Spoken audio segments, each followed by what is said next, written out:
Salam, xoş gördük. Yenidən sizinləmiş olduğu kimi mənəm, həkim, psixoterapevt, yalan və bədən dili üzrə ekspert Elnay Rəhimov Tambovski. Biri ilə konfliktdə olarkən, yəni mübahisə edərkən özünüzə bu iki sualı verməlisiniz.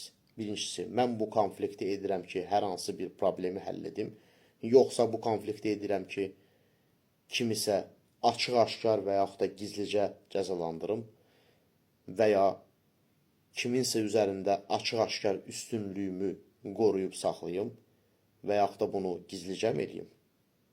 Normal insanlarda konflikt etmək sadəcə bir vasitədir. Hansı ki, onun nəticəsində problemin həllinə cəhd göstərilir. Bəzən ilk başlanğıcda həll olmaya bilər, amma növbəti dəfələrdə gec-tez həlli öngörülür. Çünki normal insanlar bir-birindən fərqlidirlər. Yəni, onların gözləntiləri fərqli ola bilər. Onların dünyaya baxışları, dəyərlərinin sıralaması fərqli ola bilər. İstəkləri, arzuları fərqli ola bilər və bunlar da bir-biri ilə nə edə bilər? Konfliktə girə bilər.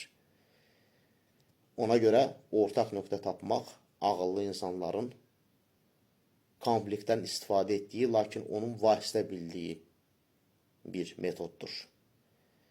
Lakin digər növ insanlar var ki, hansı ki, konflikti ona görə başladır ki, kimisə açıq-aşkar cəzalandırmaqdan ötürü və yaxud da bunu gizli şəkildə eləyir. Yəni, öz üstünlüyünü bəyan etməkdən ötürü. Belə insanlar konflikt edəndə heç bir zaman dinləməyi üstün tutmurlar. İnsan ki, dinləmədi, qarşı tərəfi tam olaraq anlaya bilməz. Qarşı tərəfin bütün informasiyalarını hamısını təhrik eləyəcək, özünə sərf eləyən şəkildə yozmağa başlayacaq və yaxud da səssiz qalaraq konfliktin ortasında, yəni sözünü, necə deyirlər, deyir, o bağıra, qışqıra qalır, o da çıxıb gedir və ya həmin insanı günahkar hiss elətdirir, onu utandırır, fiziki şiddət, əl-qol hərəkətləri edir.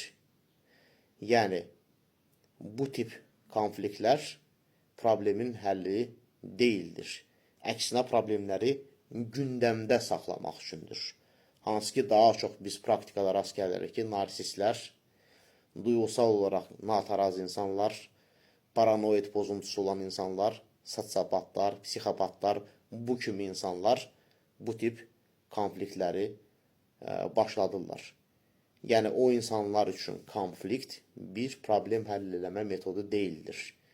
Bir vasitə deyildir. Onlar üçün konflikt elə məqsədin özüdür. Problemləri gündəmdə tutmaq.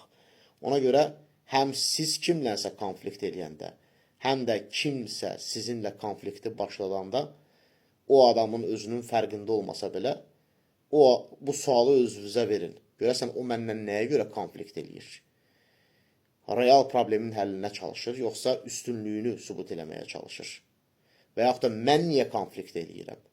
Mən nəyisə doğrudan da həll eləməyə çalışıram, yoxsa mən üstünlüyümü sübut eləməyə çalışıram? Çünki bu çox vacibdir. Elə bu səbəbdəndir ki, həm ailədə, həm məişətdə, həm dostlar arasında, həm qohumlar arasında bu mübahisələr bitmir.